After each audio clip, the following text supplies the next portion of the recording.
Welcome to My Life Chassidus Applied, episode 393.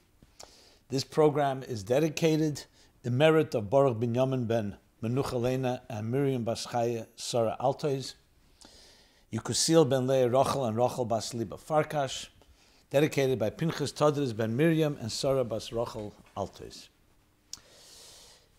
So we are coming now to the second half of the month of Adar Rishon. Actually going to this conclusion, this coming Shabbos is going to be Shabbos Mevorchim, the Shabbos that blesses the second month of Adar, which is the month when we celebrate the full glorious Purim. This is also the week of Parshas Vayakhel, and another Parsha, special Parsha, one of the 4 chapters we read in this period, from the month of Adar through the next weeks till Pesach. So we read Shekalim, we read Zocher, Parah, and Achodesh. So we'll be Parsha Shekalim. Will also be read. A second Torah scroll will be brought out. And we read the chapter of Kisisa, the beginning of the people giving and donating the half shekel, the half coin, to the Mishkan, to the tabernacle. So let's talk about the lessons we learned from that, as well as some other very interesting topics, some new ones, some follow-up. And again, always a good opportunity to welcome you. Those that haven't been part of this program, please, thank you for joining. You'll find it quite provocative, interesting, hopefully. Basically, it's all driven by questions that come, user-generated questions, by questions that come from you about anything you wish. You go to chassidusapply.com. There's a completely anonymous forum where you can submit any question. The only challenge, frankly, is that the questions are coming in faster than I can cover them all. So we keep moving along, but sometimes it'll take a little longer for me to answer and address. I need to also sometimes prioritize based on the time that we're in and so on. So let's begin. What are the lessons? Let's start from Parshas Vayakhel. Then the lessons from Shekalim. A few questions that came in about this and about other Mishkan related, the sanctuary, that related issues that we read in these week's chapters. So Vayakhel is the next to the last chapter of this book of Exodus, the book of Shemos, called by the Ramban Sefer HaGeula, the book of redemption. The obvious reason is because the whole book begins with the redemption of the Jewish people from the Egyptian slavery, from the Egyptian exile. But the truth is, if you think about it, the Geula was only really in chapter Boy. That's when the Jews leave Egypt. Shemos and Va'era, the first 2 chapters, are all about the Golus Mitzrayim, about the exile, not the redemption. Boy, okay, Beshalach is a continuation when they leave and they come to the sea. You could say that's the conclusion of Yetzias Mitzrayim, the exodus from Egypt. But after that, once you get to Yisro, is about the story of Sinai. Mishpatim, continuation, the laws that were delivered and given from Sinai. Then Truma Tetzaveh Kisisa Vayakhel Pakudei. The last 5 chapters are all about the building and the instructions, the command and the building of the sanctuary, of the Mishkan. So why would the Ramban call it all Sefer HaGeula? The answer is because essentially that's all the central theme of it all. Geula doesn't just mean the technical leaving the land called Egypt. It refers to the entire building of a nation. And it really was in 3 stages. One was actually freeing themselves, being freed by God from their bondage, which really refers to the freedom we all go through when we get out of our mitzarim v'gvulim, anything that constrains us, our inhibitions, our fears, our insecurities, all those forces that cause distress, meitzar. So really it refers to that. The second stage of that is receiving the mandate of God. It's not just about transcendence and going out of our limited places and constrained places, but also embracing the mandate, the mission for which we were created. And finally, it all consummates with the building of the Mishkan, that we actually fulfill that mandate and why we left these constraints in order to transform this world, not just to free ourselves from its constraints, but to transform the material world itself into a divine home, into a sanctuary, into a Mishkan. Build for me a sanctuary and I will dwell among you. That's all the Geula experience. So the whole book is about Geula. Now, even the first 2 chapters are stepping stones. It's true, while they were in that hard bondage and labor and genocide, it was terrible. Moses says to God, why are you doing evil to these people? But once we understand the redemption, we realize the whole purpose of that, as God told Abraham earlier, is really is in order for the Yeridat Tzedek, the descent, in order to come to a greater ascent. That afterwards your children, who will be, yes, enslaved first, will then leave with great treasure, and great treasure, both physical treasure, material treasure, but also spiritual treasure. They will have become a transformed nation, a nation of truly free people, as the Maral, the Prague says, that they no longer can ever be enslaved by anybody. Because remember, enslavement isn't just physical, it's also psychological and emotional and spiritual. And that freedom is expressed in the continuing story. So the first 2 chapters are essentially the you can say the springboard that ultimately lead to the Geula, and then the Geula is actualized through receiving the mandate, Matan Torah, Sinai, and actualizing it in the building of the temple, when the 7th generation from Abraham, which is Moshe Rabbeinu, and his generation actually bring the Shekhinah, the divine presence, back to earth as it was in the beginning of creation. Yes, and afterwards a golden calf is built, and then we have the story of the 2nd tablets. We discussed this last week, and the transformation, the tshuva. So it's all part of this narrative, which concludes next week's chapter after this. But Pekudei, the conclusion of Exodus, which is the erection, the establishment of the sanctuary, of the temple, and the beginning of the service there. So that is essentially the story. How does Vayakhel come into it? So Vayakhel means Moshe gathered the people. It's a continuing story of the building of the sanctuary, but Vayakhel is itself, the name of the chapter captures a central theme, gathering. As a matter of fact, as a result of Moses' gathering, we learn that Moses established a custom that Lahakel Kehilas, that Jews throughout history should establish a custom that they should gather together in synagogues, in houses of prayer, in houses of study, and read and study and learn together, which is the essence of why we come together in a shul, especially on Shabbos and holidays. And the truth is today, almost on a daily basis. What is the power of gathering together? Kehila, a kehila, Vayakhel, is the power of synergy. That even though each of us is an individual with our unique skills, but there's also the necessity to complement each other. In the words of Hillel, Im eina nili mili, if I'm not for myself, who will be for me? Yes, critical. Your individual strengths, your individual mission in this world. But then he continues, Im ani la'atzmi, mo'ani. If I'm only for myself, who am I? We are one instrument or one musical presentation in an orchestra of many. And we need to create that harmony within diversity that comes in the power of the synergy.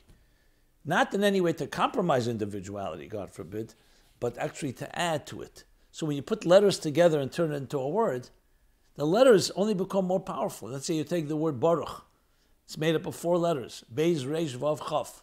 4 powerful letters. These letters can be part of other words. You put them together, you get more than the sum of the parts. The meaning Baruch, to be blessed. And then the Beis is enriched by it. The Reish is enriched. The Vav, the Chaf. The individual is also, that's what synergy is about. Synergy is not in place of the individual. It's a sum total and more, what's called the Eir Ha'el al Kolana, an additional, almost invisible energy that's added. It's like the Talmud says in Seita, when it talks about the scouts, when they brought back these large fruits from Israel. So it calculates how they carried it. So it makes a statement, a very powerful statement, that has a tremendous lesson to us in Vayakhel. And what is that? That if you can lift 100 pounds, and I can lift 100 pounds, I'm just paraphrasing it. Together you'd think we can lift 200 pounds. No, we can lift more than 200, 210, 215. Where did that extra strength come from? It's because the sum of the parts adds to something that's more than the sum, the synergy. Take 3 people, each can lift 100 pounds. They can lift more than, it's not double 2, not in other words the same amount, but exponentially it grows, so they can lift even more than 330. And the more people that come into it, the synergy only becomes a stronger and greater one. That's the power of Vayakhel. The power of bringing together many, and then you have the combination of the individual plus the kehillah. This was vital as the Jews were building the sanctuary, because though the sanctuary on one hand has many components, but it's all united toward one goal, toward one greater goal. So each individual contributes to it, each one is complemented by the other, and then altogether you have something more than the sum of the parts. This is what we call hiskalulus. So we need to have distinct levels. So on day one you have a single, day two of creation you have a diversity, which can lead to chaos or can even lead to conflict and divisiveness. And day three, harmony within diversity. Shalom, tiferes, beauty, harmony within diversity. So that lesson to us is very clear.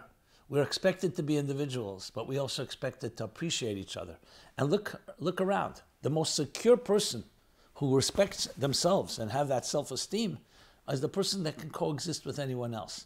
It's those that are fighting for their own turf, either because they're insecure or they don't know who they are the most difficult to get along with others because they are not secure with who they are. So they either think someone is taking away something from them, or they think their identity is that other person.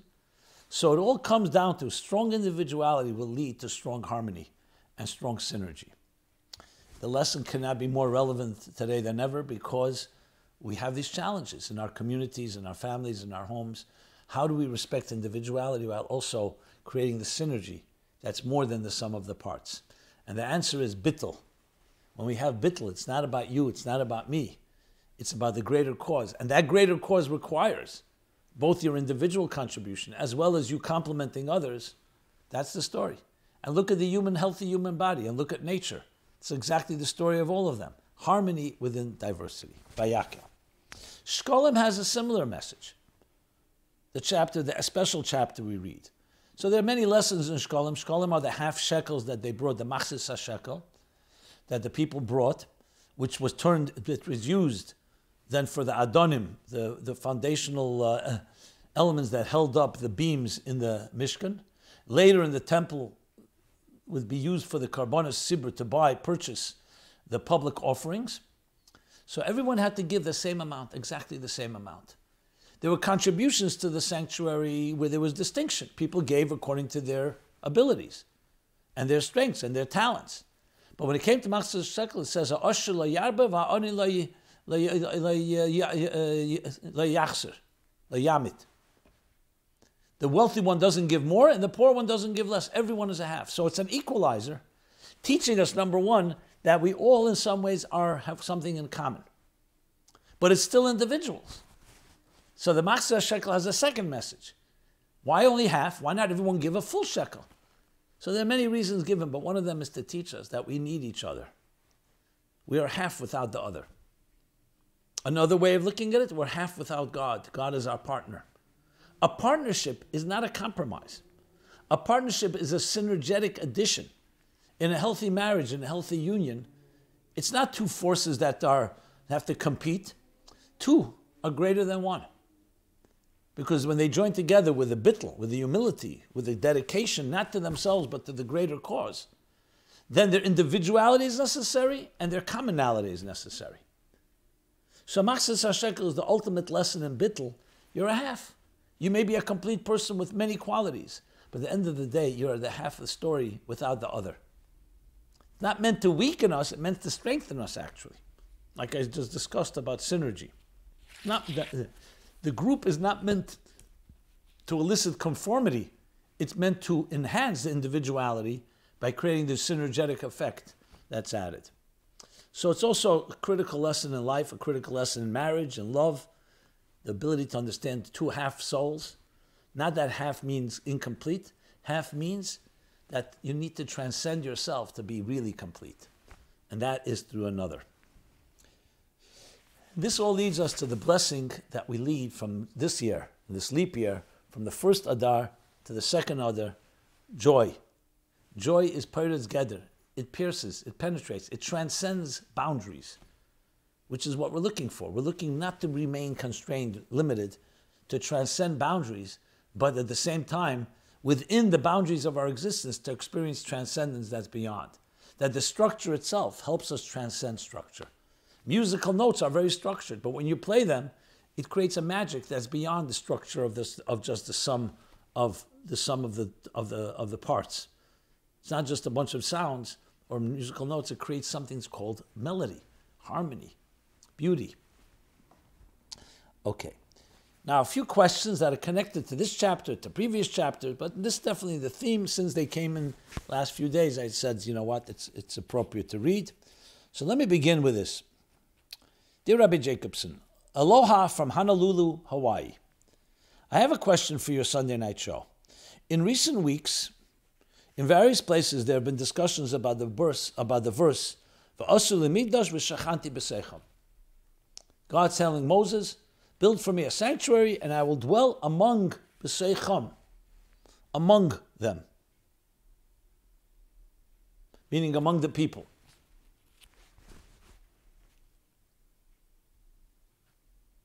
Translated, making me a sanctuary, and I will dwell in them.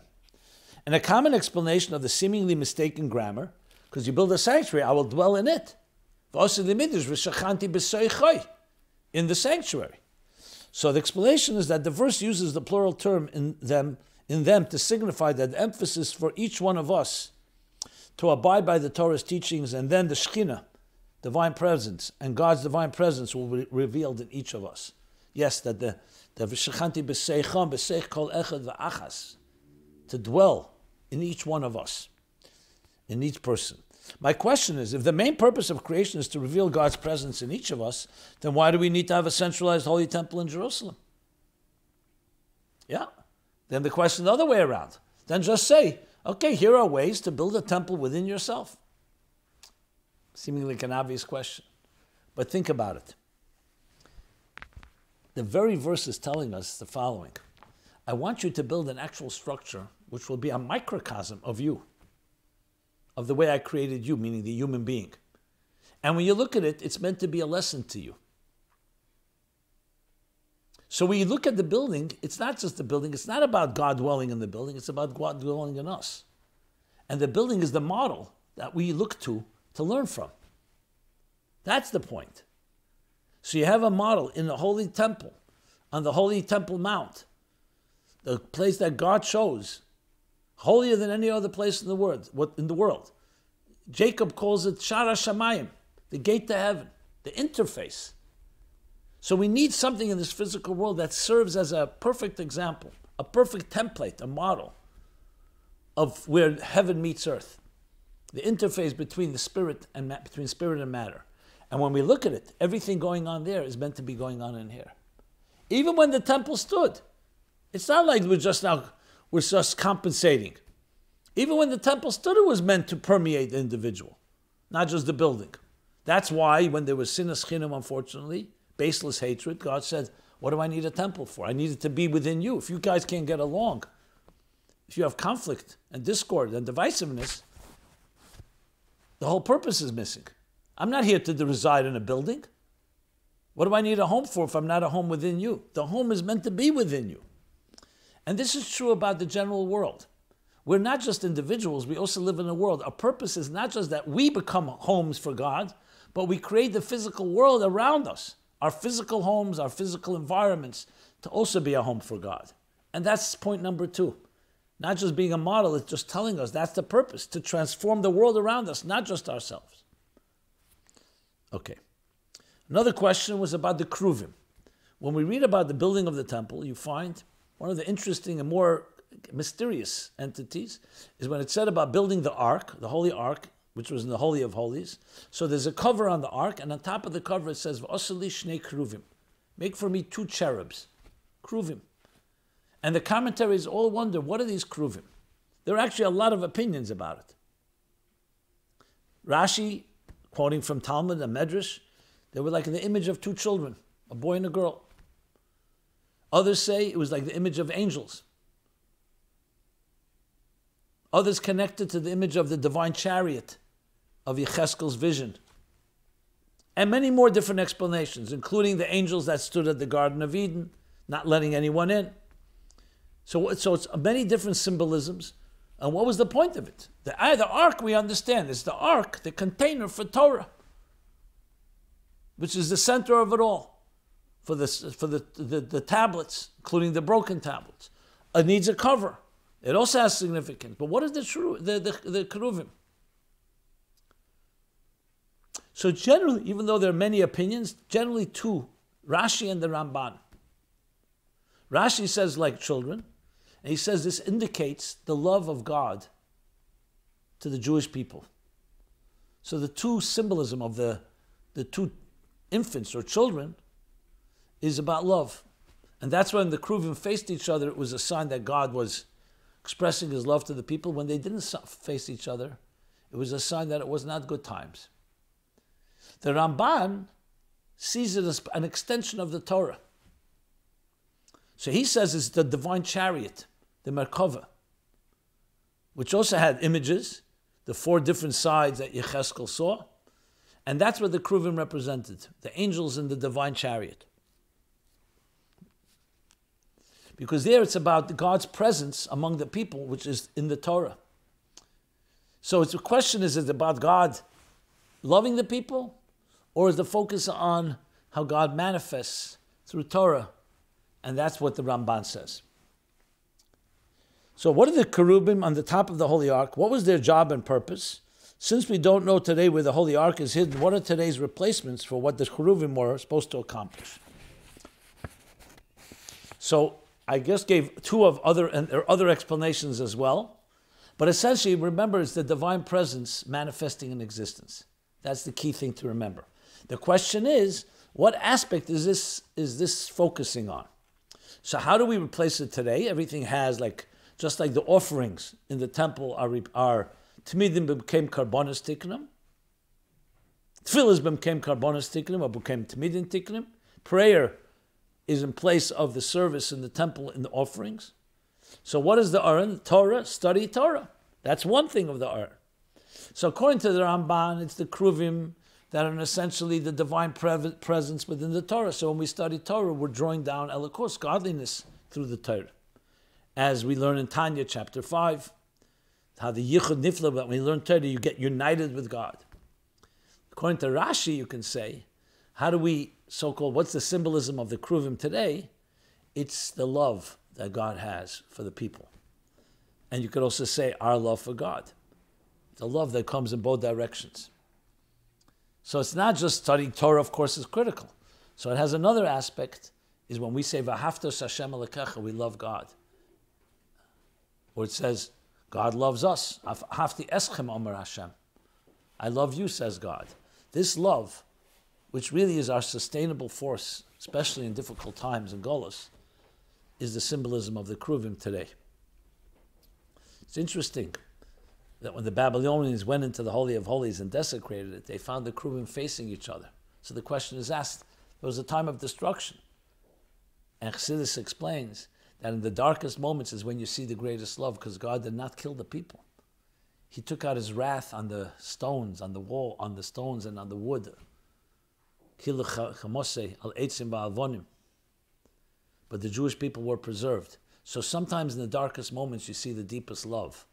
So though, yes, there was a need for repair, need for plenty of problems, and the temple could not stand any longer, but the cherubim, the deepest love, is sometimes comes right at the moment when things are dark. That's why in Tisha B'Av, in the darkest moments when the flames were going highest, the temple was being burned, that's what it says Mashiach was born. That's why we say Nachem, the Arizal explains. We are consoled with the prayer of Nachem in the darkest moment. Okay. Was the people donating materials to make the tabernacle an atonement for people donating materials to make the golden calf?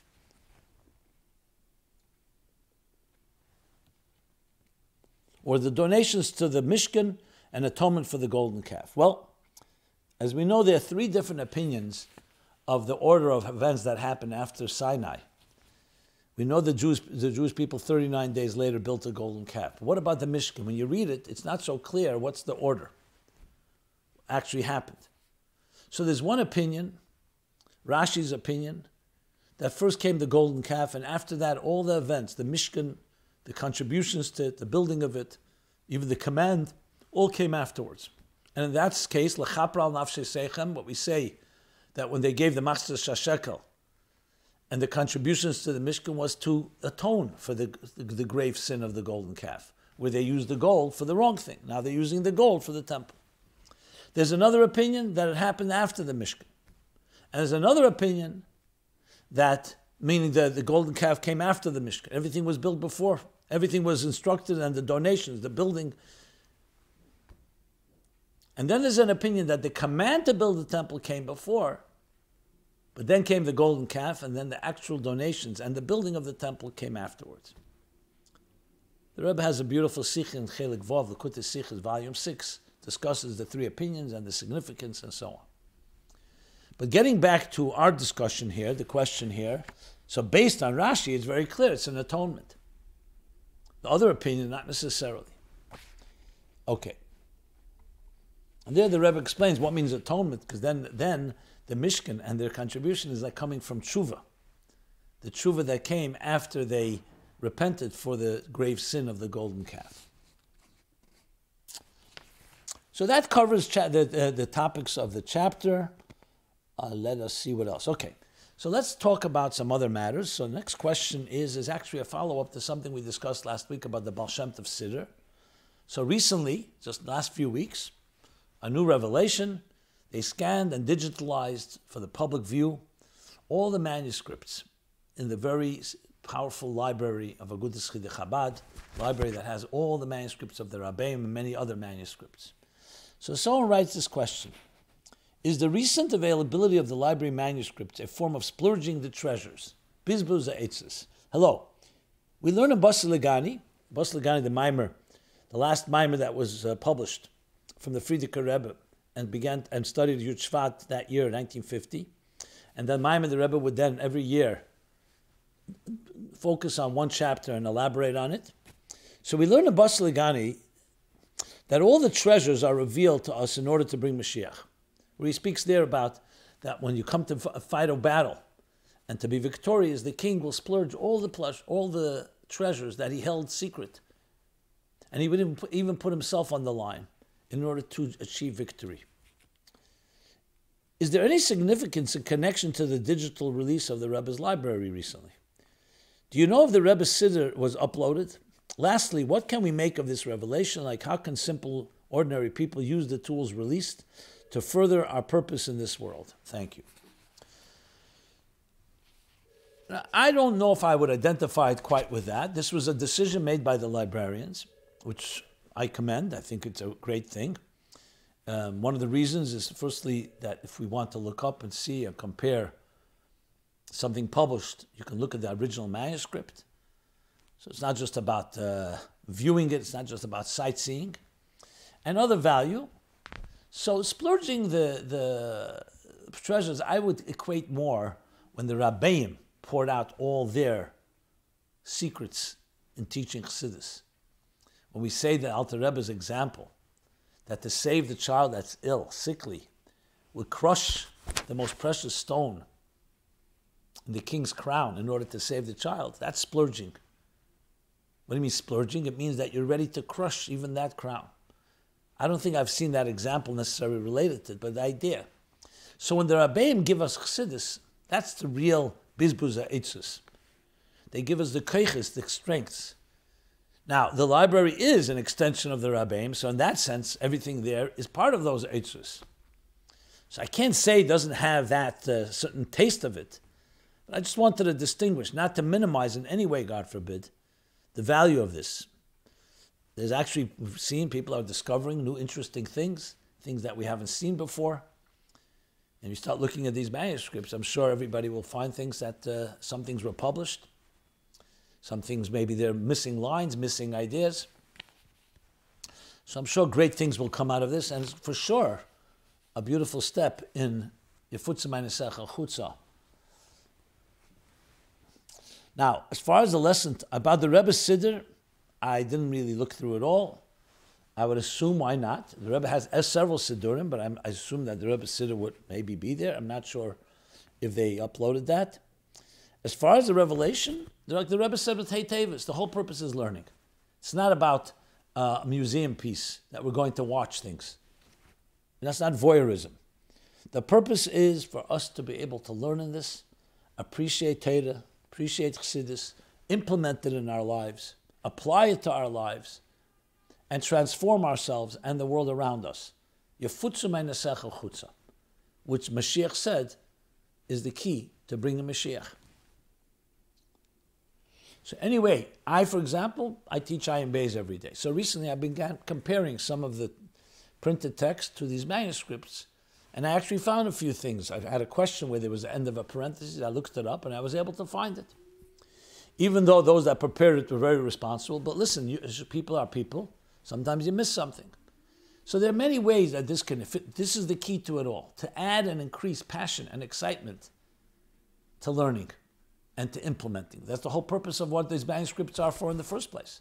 Why did the Rabbeim invest non nafshik sovis yavis, their whole being, their whole soul, into these words, that we should live with them? The ksovim lo zechayich, ir gein himmel, the ksovim lo zechayich, said the Rebbe Rashab. I'm going to heaven, but the writings I leave to you, the manuscripts, in order for you to have me as I am in heaven, as the Rebbe explains.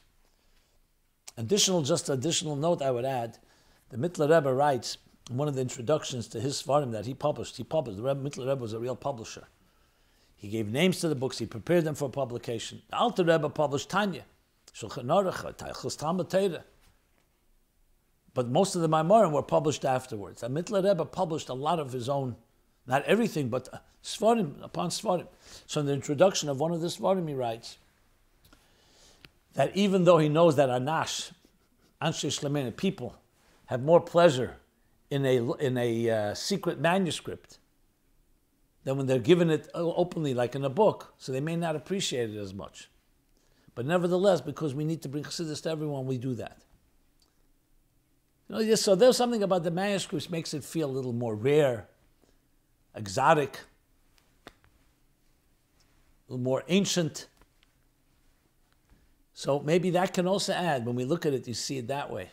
I remember years that I worked in the library, when I worked in Sefer HaLikutim, the encyclopedia of the Tzemach Tzedek's Chassidus. So the Rebbe told us in 1979 to compare. There were new books, new bichlach they were called, new manuscripts that were coming out from Europe, from Poland. I don't mean new as newly arriving to New York, and many of them had the original manuscripts of the Tzemach Tzedek and the other Rabbeim. So the Rebbe told us to compare to the original of the Tzemach Tzedek, and we found many differences. We asked the Rebbe questions about different discrepancies. So I remember sitting in that room, that musty smell, that literally you felt like you're going back generations. You see, the Rabbeim wrote these pages, their ink, on this paper. You can see where the ink may have spilled. You see the Mittler Rebbe's pages were at the bottom of the page, like we're told, he wrote so quickly, it went off the page to the table. You could see half lines. It just comes alive in a very different way. So when you look at the manuscripts, it has that a little closer to the source. The published work is already copied from there and typeset. When you look at it, you literally feel this is the hand of the Rebbe. The hand of the Rabbeim wrote these words. So it adds a certain element of connection in that sense.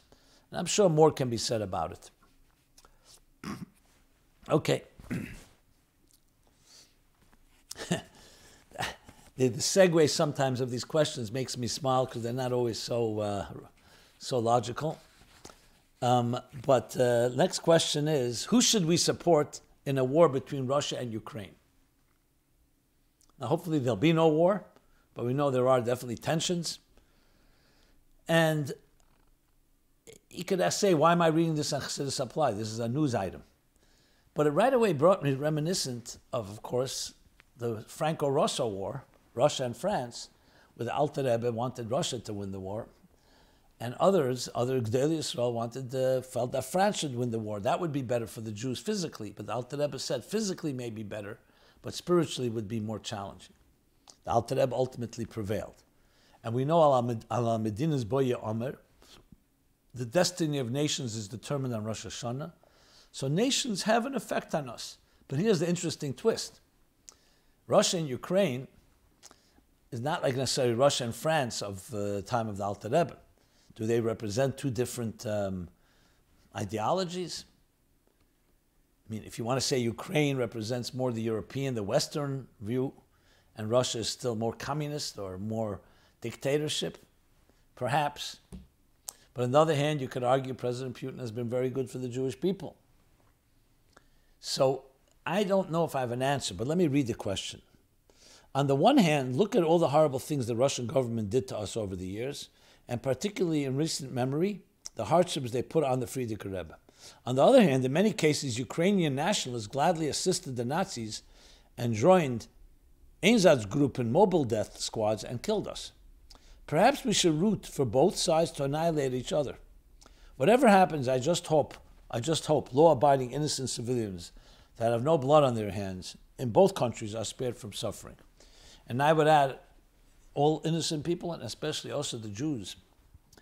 These wars don't always have good implications, but we have to think good. Look, I don't want to get into the politics of this, meaning understanding what Mr. Putin's intentions are, whether it's nationalistic, whether it's pride, whether it's his way of rattling the sword, the saber, in order to somewhat intimidate the Western world and NATO. These already, I'll leave questions for people who are better experts than me, or maybe no one's an expert in these matters.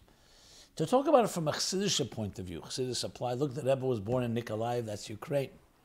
The Rabbeim lived mostly in Russia, Belarus. So from that point of view, I mean, historically, they both are places of saturated with Chassidus and Chassidim. In both is a renaissance of Jewish life and Chassidish life throughout Russia, in Ukraine, in Dnepropetrovsk, and in other cities, Kiev, and so on. So from our point of view, we wish for peace. Why? Because both of them let us all live in peace. The forces that are at work that are determining, I don't think have anything to do with the Jews. It's not like saying if one wins over the other, or if there's a battle, it'll be better for us. Why can't we just continue to thrive? That would be our best blessing. We pray that there be peace, and let the Jewish communities and the Chassidish and Chabad communities, both in Russia and in Ukraine, thrive. There's no battle between them, thank God. So it's a matter of political battles. So I would say it's not our issue to get involved there. Not because we want to be politically correct, because what might have committed to us? What difference does it make to us? And I think to myself, if the Rebbe would speak about it, the Rebbe always looked at it, what difference does it make to your life, to your avodah? If anything, it'll just be disruptive, any battles and wars. So why would we want it? And thank God things are growing, and they should grow even further. And I speak from the outside. I'm not living in either of those countries, so I have no allegiances. I can't. What I say, I could say things that are politically incorrect too. But I don't see any reason to become part of this. Again, if you said that one prevails is better for the Jews than the other, but if things just remain status quo, perfectly fine from my point of view. Obviously, we want the Gula Amitis Vashlema, but I don't think this battle is over that. So that's what I would comment. If anybody wants to weigh in, I'd love to hear from you. I like to believe that this program is not just mine, even though I'm the host, but something that all of us can participate in through your questions and your comments, and I'd love to hear, and I'll read whatever people write to me. As long as it's not offensive or something that's completely ludicrous. Even that I've read, to be honest, but you get the point. Okay. In no particular order, next question is also somewhat of a follow-up, but also something new we spoke about last week, where someone writes, should I name someone after my father-in-law who's been accused of abuse, child abuse? So someone writes, naming someone after an abuser. Is it appropriate to name someone after an abuser or a criminal? Hi, Rabbi Jacobson. I just finished listening to your very fine class last week, February 13th, regarding naming a child after someone. Many years ago, my husband and I went to Rabbi Dvorkin together. Rabbi Zalman Shimon Dvorkin was the Rav in this community. When I was expecting my first child, to ask a few questions about child naming. I am a Baal Tshuva, and one question I asked was about naming after a certain great-grandmother who was not frum, not religious. The lady had a very difficult life, including losing several older children in accidents during her lifetime, Rahman al-Islam, God forbid, and separating from her husband who was mentally unbalanced. Jews rarely divorced in the 1930s, in the U.S. Upon hearing this, Rabbi Dvorkin wrinkled up his nose and looked pained. I will give his answer, which was half in Yiddish and half in English, since I don't recall all the Yiddish properly. Nem noch a gute Mensch who've lived a good life, which means take another person who lived a good life and name them after that person. I tried to explain that she was a good person, but he waved off the question and refused to say more. It could be that as soon as he had heard the lady wasn't from, he decided. Meanwhile, the words he chose for his answer made a strong impression on us and helped us in deciding upon names for all our children. Baruch Hashem. I'm sharing this in case it can be helpful for others. I wish everyone an easy time in having healthy children and in naming them well, and to have an easy upbringing for all of them. Hatzlacha in your vital work. I don't know all the details and circumstances, and I'm surely not going to sit here and overrule what Rabbi Dvorkin said.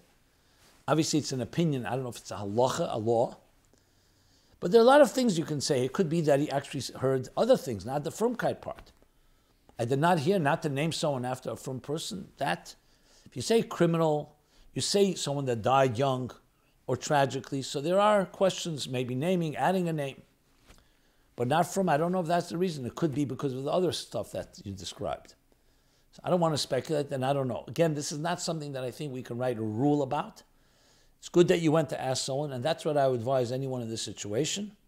Because let's say someone's accused of something, and it's not really true, or you're not sure. Is that a factor? And then there's the element of honoring. Let's say it's your own parent. So there's more to look at in each case by case. Always good to do with a good mentor, mashpia that you trust. I know some people don't like that answer. They want to have black and white, but that's not the way you answer these things. Case by case, here are the details, and decisions are made based on that.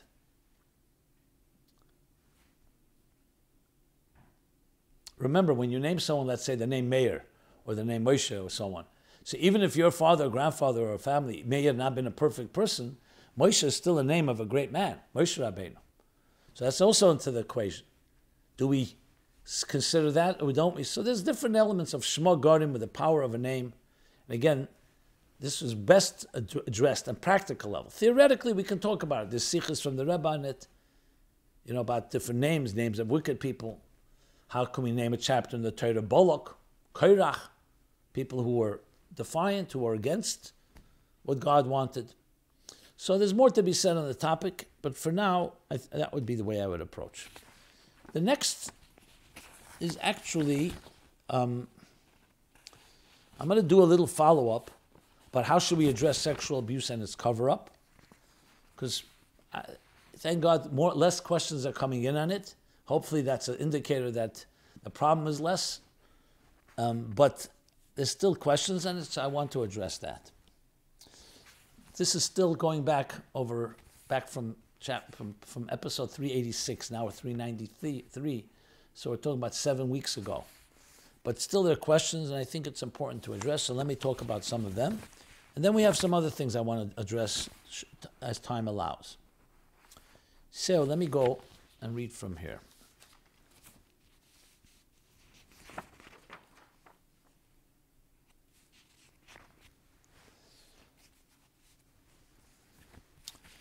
Okay. So I did a lot. Dear Rabbi Jacobson, it's a tragedy what happened to the victims and how it was handled by the frum community. I would like to address another side when an innocent person is being accused by someone of inappropriate behavior. I was abused myself as a child by a family member, and later on as an adult by a stranger. Baruch Hashem, thank God I'm okay. I suffered, but I overcame it and became a successful adult. We hosted a girl who was in therapy, suffered from bipolar, and was unstable. Long story short, we had to tell her to leave. As an act of revenge, she came out with an accusation against my husband of inappropriate behavior with her. I know it's false. I trust my husband, and as a former victim, I am hyper-vigilant of any potential perpetrator. My kids are knowledgeable about privacy, their right to their own body, and appropriate touch from the age they learn to talk. There is no chance of our guests or us at any given time being in a closed room, and there are cameras everywhere. I am terrified of these rumors becoming public and damaging our reputation. Even when spoken innocent shmutz, even when spoken someone innocent, shmutz still remains. Meaning even when a person is innocent, the shmutz can remain just by bad-mouthing them. How do we find balance in our community of giving voice to the victims, but at the same time filtering out false accusations that could destroy lives? Lashon hara kills 3, or many more when family and children and friends suffer from this. What do you advise us? Should we be proactive and approach Bezdin for a Moitzi Shem Ra first? I did address this while I was speaking about the topic, because as horrendous and horrible the crime is, and especially the cover-ups, it's equally problematic if someone innocent is accused. I will say this, even though this is not airtight, and I've spoken to many experts on the topic, if there's such a thing called an expert, that generally speaking, if someone wants to get even with someone, they don't necessarily pick this, sex abuse, as an accusation. This doesn't mean that they can't, and there are sure some that could, especially if they're unstable. But generally speaking, that doesn't mean that an accusation should just be accepted just because somebody accuses someone. Everyone is innocent until proven guilty. But because of the extreme cover-ups that are going on, you can imagine that the extreme reaction, the knee-jerk reaction to that is to go the other way. We're not going to let any cover-ups, which can sometimes turn very extreme, and actually someone innocent can be hurt in the process. Which is why it's critical that this not be done by vigilantes and lynch mobs. If a person is accused by an individual or by several individuals, this has to first, before everything else, be addressed. You can't cover it up. Now the question is, if you know someone abused you, should you go out and yell in the streets that this person's a reidif? They're like running with a knife. So I would advise that though it should not be covered up, it should be reported to the police and to anyone. But it doesn't mean you have to then go ahead and be the one that yells in the streets. Let the police do that. Let due process begin, because at the end of the day, you need someone to investigate it. That this doesn't mean we assume that the accuser is wrong. They have to be honored and respected because too much damage has been done by people not being believed. But at the same time, we also have to keep that in mind. That's why we need responsible minds who are not into cover-ups and are not afraid of addressing and confronting an issue to address it, but also address the possibility of innocence. I had a situation where I was called by someone accusing a certain educator of abuse. Now, I obviously was sensitive and I listened and I assumed that she's telling me what an authentic story. But I know that the next step would be, I need to do something. I said, is there anyone else that you know that has done this? Not because I question you. It just will become more credible.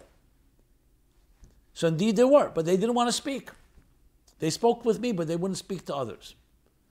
So when I heard from 3-4 people, and very different stories, yes, they could have colluded. That's always a possibility, but that's why I don't come to any conclusion. But it was very likely based on different factors. And I had no extra ground. I wasn't looking to accuse this person or not to accuse them. It wasn't a relative. I had no agenda. So what did I do? I did alert certain people who are more responsible and had direct influence there.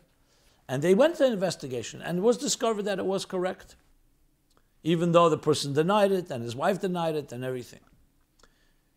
And it's still an issue because it's, people don't want to acknowledge. But there's no question that has to be done responsibly. And I don't have a black and white answer. Can someone be accused? I mean, a lot of people who've been accused are claiming that they're innocent. Somebody has an agenda. Can they be trusted? Of course, that's the best excuse. If you did something, all you got to do is a vendetta against me.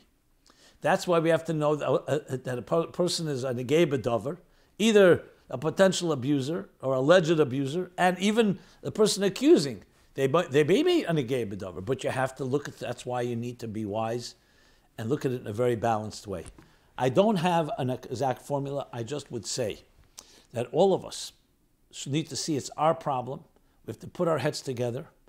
And when something happens, we have to act and then figure out how to approach it in a proper way. And this is by talking to Rabbanim and talking to mentors and talking to authorities. And when guided properly, and we're not looking to minimize or cover up or hide something, the Eibishter will help that we'll be able to find the right truths and clarity and how to deal with it. Now, what happens if you know for sure that people deny it? I've had this too. People have called me, it's not true. So I said, so sue them. We can't do that. Why not? Because there was a confession recorded. Why did you record a confession? Because we were blackmailed. So you see, I'm just giving you an example. It gets so convoluted. So I would take it case by case, and you need to constantly balance things. This is the story, unfortunately, when you're dealing with such perversion and such criminal acts. It's always complicated. There's collateral damage. I'm not even getting into now, what about the family of an abuser? Are they guilty by association? You see how it gets complicated. But I hope I addressed some of it, and we'll talk more about this topic. Okay. So this one, let me do one more. In this regard, this is a very long one, so I don't think I'm going to do this one. But I will address this since we're on the topic already. So, somewhat related, the question came in like this. By reading a book, do we connect to its author as we do to a composer through listening to his music? So, let me read that to you. Chassidus teaches us that nigunim come from the heart, and therefore one has to be careful to who and what he listens to, because he'll be connecting to the soul of the composer. We see this idea in the Torah too, that Hashem put himself into the Torah, like we mentioned before, anon nafshi ksovis yehavis, God infused himself, instilled him, engraved himself into the words that he gave, the Torah, and therefore when we learn Torah, we connect to Hashem, to God. Similar, we are taught regarding the Chassidus of the Rabbeim, that we connect to them through listening to their Maimorim and to studying their teachings. Do we say the same regarding an author? Do we connect to the soul of the author when reading his books? If yes, then there should be no doubt regarding the books of the person that was accused, who took his life, as no parent would want their pure kids to connect to the soul of such a creep and sick man. And then the person quotes a letter from the Rebbe.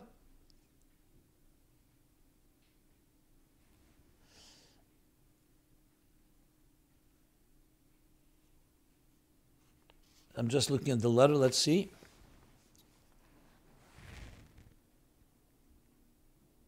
And he does talk about Igros Kodesh, volume 18, page 330. That it's important what students, what they're reading, because if they're reading something that's inappropriate, it can have an effect on them.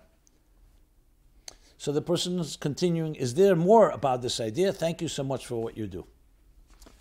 Okay, yeah, I see no reason that there's a difference, whether it's song or whether in Kedusha, so obviously also in Klippa, that a person who writes something, their soul is somewhat invested in it, even if they write good things. I did talk about it somewhat when I first addressed this issue. One of the topics was that. And there have been some studies done about, can you read a book by somebody that maybe the book itself may be a good book, but the person who wrote it is dubious or questionable. When it comes to things like this, you have to also take into account that there are people here that have been hurt by this person. And reading a book, forget about it. Even if you find some merit in it, is it appropriate to bring it into the environment for that reason? But this is an additional point, that the author's spirit is in there. And that would be a case to be made that if the spirit, that this person is tumma, impure, there's books, then carry some of that, and you don't want them around you.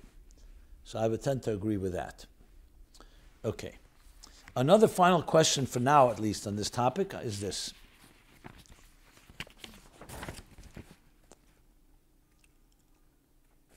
With all the talk about sexual abuse, how about addressing mental and other forms of abuse? So here's how someone worded it. The whole world is screaming about the abuse of this individual and others. There's another abuse, which is mental abuse and bullying. That problem hasn't been tackled. Where to turn about mental abuse? Thank you. I am speaking on behalf of mental abuse by the teachers and people in the profession of education. Where to turn when your child is mentally abused and bullied. So first of all, not to console you with this, I would not say that sexual abuse has been addressed. It's been talked about. It's definitely not been resolved. Now, mental abuse is another issue, a big issue, bullying. There could be psychological abuse. It doesn't have to even be physical, and it can be tremendously hurtful and damaging. And I want to say here for the record, absolutely should be addressed. I don't think this is a competition. Any form of violating someone, shaming someone, hurting someone, is a crime against the people and a person, a crime against God. So this is not minimized. We happen to be talking about that because that came up. But this definitely deserves addressing. So if you want to ask questions, I've talked about bullying and other things. If you want to ask me any questions specifically, I'm happy to address it, but I'm glad that you pointed out. And then there's other forms of abuse that we haven't even mentioned here. There's physical abuse, literally hitting someone. I mentioned psychological. There's all kinds of different things that need to be addressed. A human being was created in the divine image. You have no right to defile, to shame, to in any way hurt the divine image. Frankly, even if it wasn't that case, you don't have no right to even hurt anything in this world. Bal tashchis, you're not even allowed to damage a flower, a mineral. But how much more so a human being? The greatest crime possible, especially when you're talking about innocent children, defenseless, vulnerable. As I say, and I say again, every generation will be judged for one thing. What did you do with your children? Did you protect them? Al tigu b'mishiche. Don't touch, don't violate, don't in any way hurt. Mishiche, my anointed ones, my children, God says. So this platform, even though I tried to focus on the positive, but Chassidus is applied both to things that we should be doing and things we shouldn't be doing, and how to address things when they're done the wrong way. And I will use this platform in every possible way to address and defend and protect the innocent, especially the children. Because that to me is the greatest mission of our lives. And I hope you feel the same way. Okay. So we have some, let's address another question here completely. This next one I really didn't want to speak about, to be honest. But I keep getting questions on the topic and I just feel I can't ignore it any longer. It was around Yud Shvat when I got a bunch of these questions. And I didn't want to talk about it Yud Shvat time, but we'll address it now. What is the story with the Rebbetzin and the Chamadina after Yud Shvat? And here are some of the questions that came in about this. In the spirit of, as I said, addressing everything and things as questions, I'd rather it be addressed than people just carry questions and not have answers or nobody wants to talk about it, which only I think makes it worse. So, let's talk about that. Rebbetzin Chamadina here. What happened to the Frierdiker Rebbe's wife, Rebbetzin Chamadina, after Yud Shvat? Was she trying to hold on to power by refusing to relinquish the Frierdiker Rebbe's shtreimel to his lawful successor, meaning her son-in-law, the second son-in-law of the Rebbe? Can you explain the story behind and why some of the Babitzes feel it is no longer right to name a daughter with that name? Dear Rabbi Jacobson, soll sein gesund. I've always wondered about the Frierdiker Rebbe's wife, Rebbetzin Chamadina. It seems she wasn't so popular or well known as some other Rebbetzins. I learned that she couldn't hear, that she was deaf. That's correct. Was she born that way? No. It was due to events. Why do Chabad families not name their girls after her? What insight can you shed about her? Thank you for all your devotion and caring for the community. Hashem should bench you with brachas ad bli dai. And then another person writes, there isn't much I hear about Rebbetzin Chamadina's life with the Frierdiker Rebbe. And I heard she was hard of hearing. Can you enlighten me, please? Thank you so much. May you be showered with brachas, an avid listener. Okay. Now, I wasn't around in Tafshin Yud. I wasn't even born. My understanding, briefly, and beginning with a tremendous disclaimer, that in general it's not healthy, and it's not our job to reinkriegen, that's the expression I would use, to meddle and to stick our heads into Beis Harav, things happening in the Rebbe families. This is Rabbeim, the Rebbe, the Frierdiker Rebbe, the Rebbetzins. Yes, were there issues through the generations? There were issues not just in this. There was issues in the time of the Mittler Rebbe Rashab with the Koppester. There were issues in previous generations. So some of it has been documented. As Chassidim, our focus is always on bringing light and holiness and Kedusha and Chassidus into the world. The reason I'm addressing it because people are writing it. But the real focus has to be, what difference does it make to you or to me? Since it doesn't make a difference, why are we talking about it? Is it just sensationalism? And yet I will talk about some things just to allay people's concerns. When the Frierdiker Rebbe was nostalgic, passed away, there was officially no tzavah. The Frierdiker Rebbe did not leave any written instructions that we know of. He had an older son-in-law called the Rashag, Shmayor Gerari, who headed the yeshiva, worked with the Frierdiker Rebbe, and then was the head of the yeshiva, raised money for it. And the second son-in-law was the Rebbe, who married the Rebbe Chaim Mushka. There was a third son-in-law, Menachem Mendel Hardenstein, married the third daughter of the Frierdiker Rebbe, Shena, but they were both killed tragically in the Holocaust. These are all children of the Frierdiker Rebbe, 3 daughters. So if you look at it purely from a Rebbe's point of view, that's all we need to know. Were they perfect human beings, the Rashag? His Rebbe Chana? Is it our business? I would say it's not. But things did come out, especially in the court case. We know that their son, Barry Gerari, and we know also that with the blessing of his mother, Chana, did agree to take books, which of course offended the Rebbe from the point of view that this was a challenge to the very Frierdiker Rebbe's Nesius and leadership. The Rebbe said that. They want to make another Levaya, another funeral. So clearly there were things the Rebbe said that's why I feel I can speak about a bit. But this is not being personal here. So after the Frierdiker Rebbe passed away, yes, the Rashag, I again don't know who was driving behind it, who was the driving force, but there was definitely a feeling among some of the family members that he's the oldest son-in-law and he deserves to be the next successor. The Chassidim didn't accept that, or didn't even consider it, to be honest. They accepted the Rebbe. A Rebbe is decided by Chassidim. A Rebbe with Chassidim. And the Eibishter ultimately decides. The Hashgacha Pratis. And the Rashag actually, within a year, a few years, in the first years, came around and would come to Fabrengens. And he ended up being one of the greatest Chassidim of the Rebbe, which is another discussion. So you see that it's more than just a black and white thing. And wasn't.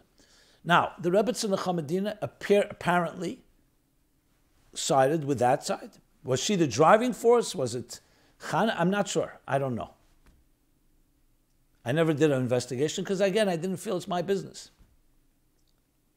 When the Rebbe Tzemach Medina passed away, Tov Shin Lamed Aleph Yud Asara B'Tevis, and they read her tzavah, her will, so she didn't make any reference to the Rebbe as being the next successor, which the Rebbe reacted to. He said, call me when there's a Levaya, but it was clearly that she was not recognizing that. What her thinking is, I will never know, and I don't think we'll ever know. Was it coming from a place of holy Kedusha? Was it coming from a practical place about insulting or honoring? Was it coming because she wasn't used to the Rebbe, didn't understand the Rebbe? We'll never know. And again, is it relevant to us? Not necessarily. So generally speaking, the word in the street was that she was not for the Rebbe. Against? I don't know. I mean, the fact is the Rebbe ate meals there.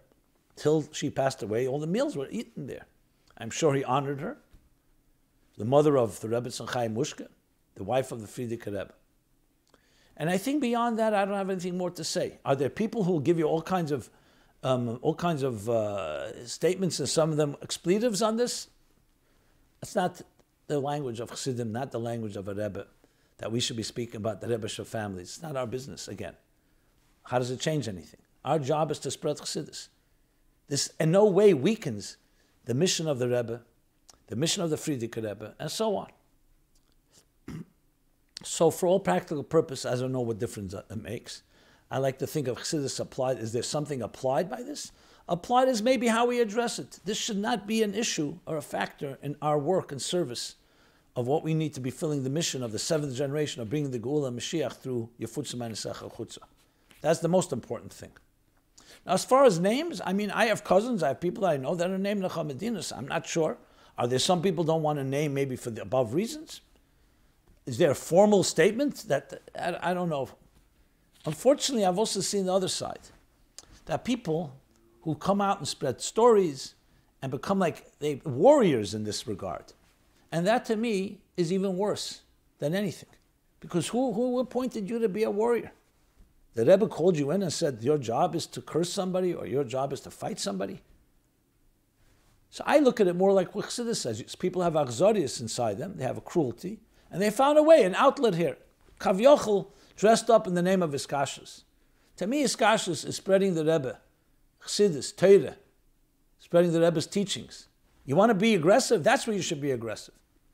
To take Gvura and use it in negative ways, I don't see at all basis for it at all. The Rebbe went, yes, to court about the books, but it was not about personal. It was about this. The court case was not about an individual. It was about the value, the books. Who do the books belong to? Who does the Rebbe belong to, as the Rebbetzin said? To the Chassidim. It was a battle. It was a battle and a victory for generations about the very value, the public nature that a Rebbe is not a private citizen, and not that the Rebbe and the Rebbetzin Chaim Mushka are more heir to the throne or to the books than someone else, than other child. No, the whole thing is a different story. A Rebbe is a tzibur, ain't a mess. There's something eternal about it, and his books and so on. Going from the Alter Rebbe, going back to the Torah, no nafshik sovis yavis. It's a far more ideological and a far more spiritual concept. Were the individuals involved? Yes, but we need to depersonalize. It's not a war against an individual. It's a war in a concept. That even now, frankly, there are people who may still feel that way, privatizing things that are supposed to be seen as nitzchim and eternal of the Rebbe. So enough to said about this topic. I want to now, there was another question on this, so I might as well finish, which is also about the Frierdiker Rebbe, but a completely different vein. This, frankly, I don't have information about, but I decided I'll put it out there, and maybe somebody knows something.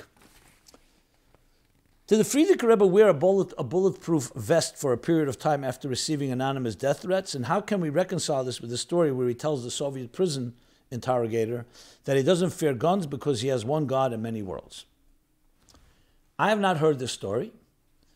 The other story we all know, and I'm sure it does not, even if you find out it's true, it could have been a prudent manner, not because, just because when a guy's pointing a gun to the Frierdiker Rebbe's head and saying, if you don't cooperate, we'll see what this taska, this object, this revolver has changed many people's mind. The Frierdiker Rebbe says it can only affect someone that has one world and many gods, not someone who has one God and two worlds. That's a whole different story. That doesn't mean they didn't lock the Frierdiker Rebbe's door, or that you do everything possible prudently to protect if there's a threat. It's not a wearing a bulletproof vest, I'm not saying the story is true, but if it is not an opposite of betachon. And it's not about Mesiras Nefesh. No, I'm going to go out in the street in a dangerous place. Frierdiker Rebbe had to escape from Nazi Europe. That's what we do, b'derech hateva. But he's not going to compromise his values. That's the paint of the story. So if anybody has heard about this, please share. I have not. Maybe another person asked, with relevance to Yud Shvat, is it true that the Frierdiker Rebbe carried a gun after someone made death threats against him? Okay, now the plot thickens. We've gone from a bulletproof vest to a gun. How does we reconcile that? I guess it's the same question, asking if the famous statement of not being afraid because he had only one God in many worlds. So I answered that question. Okay. So that covers that. I'm glad I got that resolved. Okay, let's see here. So finally, let's go to the Chassidus question. Just seeing if there's anything else I want to read here. Yeah, the Chassidus question. At the end of chapter 29, this week's Chitas in Tanya, the Alter Rebbe says that Sfeikus and Amunah, doubts in faith, are really just the workings of the Sitra Achra, of the other side, and that every Jew inherently believes in God. Although this would make sense from the perspective of the soul, can you say that a person can consciously relate to this? I find it very understandable for a person to struggle with faith. How can there be an all-good God running every facet of life and yet at the same time have a world filled with tragedies? I think it gets even more challenging if someone learns Chassidus and the idea of Achdus Hashem, divine unity. How do you rationalize that there is actually nothing more than God and all the horrible events which occur? How is that Hashem? I'm aware there are certain answers for these questions, but I go back to my original question related to the end of chapter 29 in Tanya. Can one truly, on a conscious level, you probably mean on a rational level, okay, tap into not having sveikus and amunah Or are they just being delusional? Is the Alter Rebbe speaking from the perspective of the neshama and not necessarily saying that this is something related to our intellect? Really looking forward to hearing your response, and thank you for everything you do.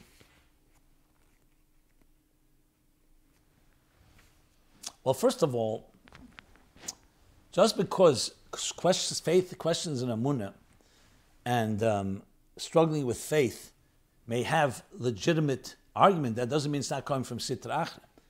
Like, for example, in heaven, a neshama doesn't have these doubts, because there is very clear, there's Eil Ma'emes. But of course, there's a question when you see, how could good people suffer? The Malachim cried to God, Zu Teira v'Zu Schara. This is Teira and this is its reward. So they're not mutually exclusive. The fact of Sitra Achra, what Alter Rebbe is trying to say, is that even when we have questions, and big questions on God, and Moshe accused God of doing evil to the people, and Avram said, when God was going to destroy Sodom, people will say, Hashefer Koloretz Layaseh Mishpat, the judge of the entire world is not doing justice. But there was a legitimate reason. Because the fact of the matter is, we are entitled, and we pray to God, and we challenge God. Faith doesn't mean passive acceptance. It means challenging God. And yet, obviously, at the end of the day, God decides. So we have great questions of why the Holocaust happened, why tragedies happen. And it's, often it can create questions in faith. The Alter Rebbe is saying that despite that, the reality of God is always real. Just because you have questions doesn't make it real. Just because you don't know that it's real, because you have your questions, you should know that it's coming from a place of Sitra Achra. Because the fact is that if you had clarity that there's a God, even if you don't have answers, you wouldn't necessarily have doubt. You'd say, I don't understand. You could even be upset. You could even argue with God. Moshe argued with God, but it doesn't say Asfekus and Amunah. So we have to separate between the two. So realistically speaking, on a conscious level, from the perspective of the neshama, for sure that's the case. And we have the ability to come to a place. In other words, you could have complete people who went through the Holocaust and their faith was not shaken at all. Some of them will say, I have more faith in God because I realize I can't have faith in human beings. I can't trust people. That doesn't mean that they have answers. That doesn't mean they have no complaints and no arguments. And we could tap into it, and it's vital for us to know that because we want to be able to access something. When people suffer a great tragedy, you know what they need most? Not answers. They need strength. And you get strength from God. The same God that you may have tinnitus to and complaints is the God that can give you strength to get through the most difficult times. I know it's an interesting paradox. That's the key thing to remember. And the Eibishter created a word. That's what he said to Moshe. Those that want to make a mistake will make a mistake. I created an agnostic universe. You could err. You could misunderstand. You could misunderstand the concealment of the divine and think that the God is not there, God forbid. The child stops looking, as the Rebbe said in his famous talk on Tu B'Shvat, Tavshin Lametes. The child stops looking because he can't find God. That doesn't mean there's no God. It means you stopped looking. The Alter Rebbe is saying, so it's the Sitra Achra that blinds us to think not to give, that causes us to give up. But don't give up, because the truth is there. At the same time, we're not delegitimate, invalidating someone. Someone has questions and doubts. It's a very part of the normal process to be skeptical when you see things like this. But at the same time, know that it's God, the same God that you don't understand is the God that gives you the greatest strength of all. And that's why in Chassidus it talks about the Gilui of the Helam Ha'atzmi, that the darkest Helam, the things that are completely concealed and don't make sense here, actually ultimately will reveal, something that is fundamentally beyond revelation on a higher Lamal Yusa level. Okay, we should only hear good news, Tevanira Vanigla, as we go from Adar Rishon to Adar Sheni. It should only be one joy greater to another joy, Simcha, Ba'ifin Goli, B'Tevanira Vanigla, as I said. And we should be zeicher, finally merit to see it all revealed, the Gula Amitis Vashlema. Chassidus applied, Yefutza Ma'anesecha Chutza. We're here every Sunday, 8 to 9 p.m. Thank you so much. Be well. This program is brought to you by My Life, Chassidus Applied. Please help us continue our programs. Make even a small contribution at chassidusapply.com/donate.